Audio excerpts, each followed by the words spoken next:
Starting the conversation, Chalmers said, "Well, Seymour, I made it, despite your directions." Skinner replied, "Ah, Superintendent Chalmers, welcome. I hope you're prepared for an unforgettable luncheon." Unamused, Chalmers said, "Yo." Skinner runs to the kitchen, only to find his roast is burnt and gas in horror. Horrified, Skinner said to himself, "Oh, egads, my roast is ruined. But what if I were to purchase fast food and disguise it as my own cooking?" Chuckles, delightfully devilish, Seymour. He begins to climb through the window, but Chalmers enters the kitchen. The theme song to an imaginary show called Skinner and the Superintendent then plays. Skinner with his crazy explanations. The superintendent's gonna need his medication. When he hears Skinner's lame exaggerations, there'll be trouble in town tonight. Chalmers ends the song shouting, "Seymour, worried." Skinner replied, "Superintendent, I was just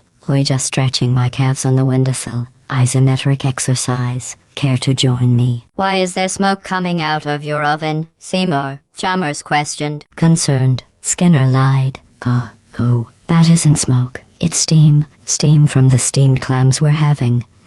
Steamed clams." Once Chalmers leaves the kitchen, Skinner breathes a sigh of relief, climbs out the window, and runs across the street to Krusty Burger, where he buys hamburgers and french fries to replace his burnt roast. He enters the dining room with the fast food on a silver tray. "Superintendent, I hope you're ready for some mouth-watering hamburgers." Still unamused, Chalmers said, "I thought we were having steamed clams." Continuing the lies, Skinner hastily responded saying, "Oh no, I said steamed hams. That's what I call hamburgers." Chalmers, confused, asked, "You call hamburgers steamed hams?" With slight confidence, Skinner said, "Yes, it's a regional dialect." In disbelief, Chalmers said, "What region?" Concerned, Skinner replied, "Upstate New York." Confused, Chalmers asked, "Really? Well, I'm from Utica and I've never heard anyone use the phrase steamed hams." "Oh, not in Utica. No, it's an Albany expression," Skinner stated confidently. Chalmers simply responded, "I see." Chalmers takes a bite out of a burger and chews it a little, while Skinner sips his drink. Challenging Skinner, Chalmers said, "You know, these hamburgers are quite similar to the ones they have at Krusty Burger." With more lies, Skinner responded,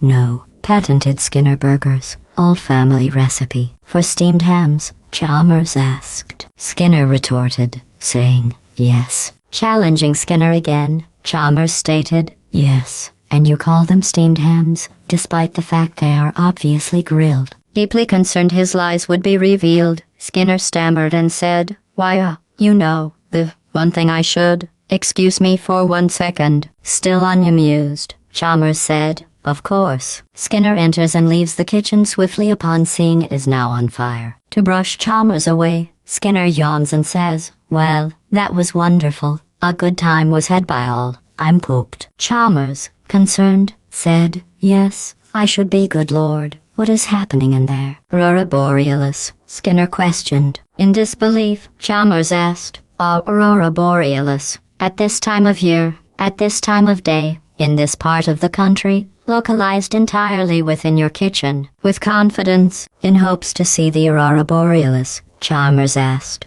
"May I see it?" Not knowing how else to respond, Skinner replied, "No." They exit the house as the kitchen fire grows larger. Agnes, crying for help. "Seymour, the house is on fire." Reassuring, Skinner responded, "No, Mother, it's just the northern lights." With confidence, Chalmers stated, "Well, Seymour, you are an odd fellow, but I must say, you steam a good ham." As Chalmers begins heading home, Agnes screams for help, causing Chalmers to look back towards the house. Skinner gives him a thumbs up and a fake smile, causing him to keep walking away. Once Chalmers is out of sight, Skinner rushes back into the house to deal with the fire. Agnes, crying for help,